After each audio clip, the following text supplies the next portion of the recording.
It's been over a year since Trailer 2 dropped, and since then, Rockstar has given us basically nothing. No Trailer 3, no gameplay reveal, just silence while the November release creeps closer. And when Rockstar goes quiet like this, the community does what it always does. It fills the gap with theories. Some of them are reaches, some are straight up fan fiction, but there's one theory that keeps coming back stronger every single time. It's about how GTA 6 actually begins. The first missions, the opening location, and the very real chance that the game doesn't start in Leonida at all. Because when you line up Rockstar's history, Lucia's backstory, and one very suspicious mod takedown, everything points in the same direction. Let's get into it. To understand where GTA 6 might start, you have to look at how Rockstar opened their last two big games, because they've been running the same playbook for over a decade. GTA 5 doesn't start in Los Santos. It starts in Ludendorff, North Yankton, in the year 2004. Michael, Trevor, and Brad are robbing a small town bank in the middle of the snow, and the job falls apart in real time. Cops flood the town, the getaway driver gets shot, Brad takes a bullet, and Michael ends up faking his own death just to walk away. Then the screen cuts. 9 years pass, and suddenly, you're in sunny Los Santos playing a completely different version of that man. That failed robbery isn't just a tutorial, it's the engine of the whole story. Every major thing that happens in GTA 5 traces back to that one botched job in the snow.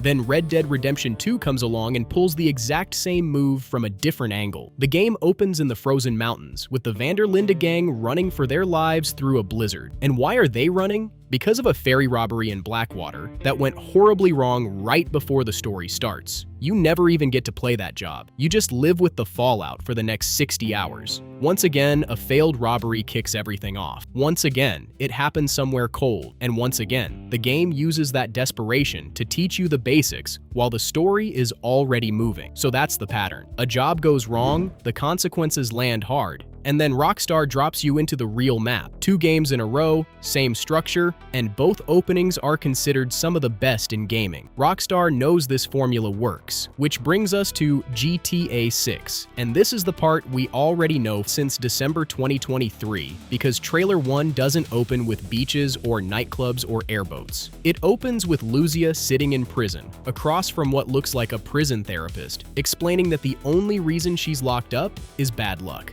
That is the very first thing Rockstar chose to show the world, not Vice City. A prison interview. Her official background fills in the rest. Lucia grew up fighting. Her dad taught her how to throw hands, basically, as soon as she could walk.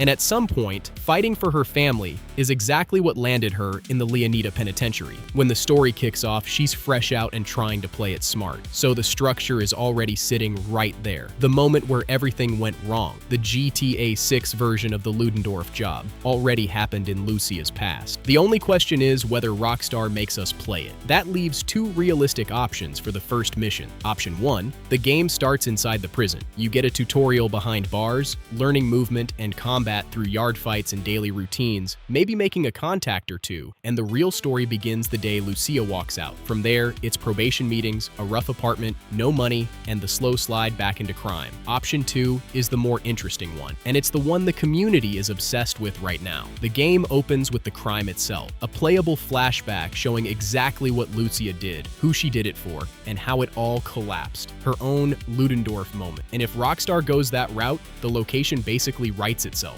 Because Lucia's story doesn't start in Leonida, her background ties straight back to Liberty City. That's where she's from, that's where she learned to fight, and her family only ended up down south later on. So if Rockstar wants to open the game with a flashback that shows who Lucia really is, the most natural place on Earth to do it is the city she grew up in. And before you say Rockstar would never build a second city just for an intro, they already did exactly that. North Yankton was never part of the San Andreas map. Ludendorff exists for the prologue and one single mission later in the story, and that's it. Rockstar built an entire snowy town with interiors, a bank, a church, and a graveyard, just so the opening of GTA 5 would hit harder. That's how much they care about first impressions. So a small, playable slice of Liberty City, a few blocks of Lucia's old neighborhood on some cold, gray night, is completely within their pattern. You play the moment her old life ends. The screen cuts to black, and you wake up years later in a Leonida prison cell. Same trick as 2013, just executed with today's technology. And this is where the theory stops being pure vibes, because there's actual smoke around Liberty City right now. A while back, modders pulled off one of the most impressive projects this community has ever seen. They took the entire GTA 4 map,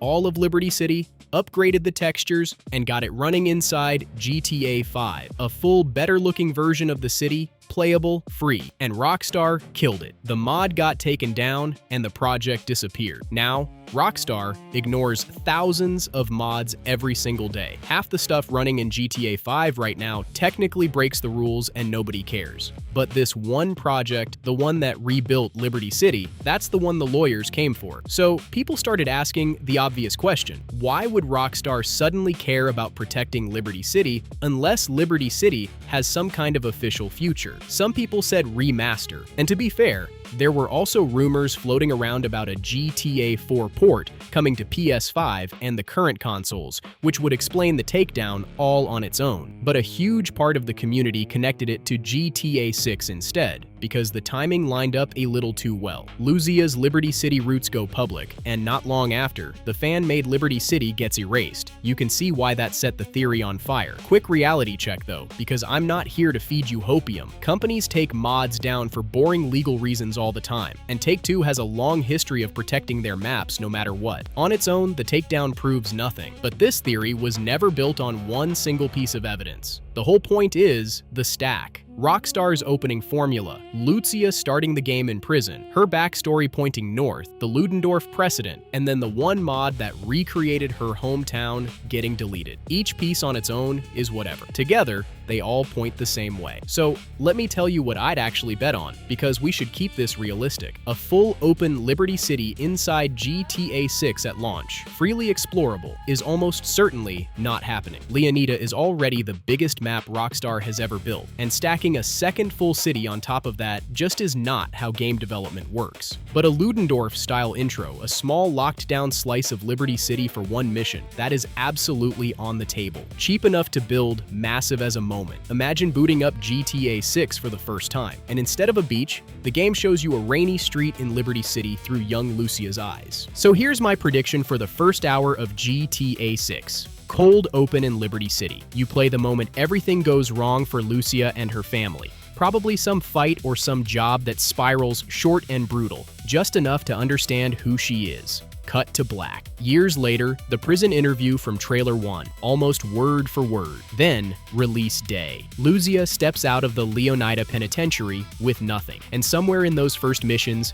Jason enters the picture. His background has him doing jobs for drug runners down in the Keys, so the early game probably bounces between her probation life and his small-time work until the two of them end up inside a store with masks on, which, by the way, we've already seen in the trailers. Those little stick-ups are the tutorial art. Small jobs, building trust, learning the systems, the calm before the story takes off. And honestly, that would be the perfect setup. GTA 5 opened with a crew betraying each other. Red Dead 2 opened with a family slowly falling apart. Everything about GTA 6 points at the exact opposite. Two people going all in on each other against the world. The opening exists to make you believe in that. And if it starts with Lucia losing everything in Liberty City, her finding Jason hits 10 times harder. So that's the biggest theory in the community right now. And now you know why it refuses to die. A failed past instead of a failed heist, a prison instead of a snowstorm, and maybe one last look at Liberty City before Vice City takes over our lives. Now I want to know where you stand. Does GTA 6 open in Liberty City, or do we start straight in that prison cell? Drop your take in the comments.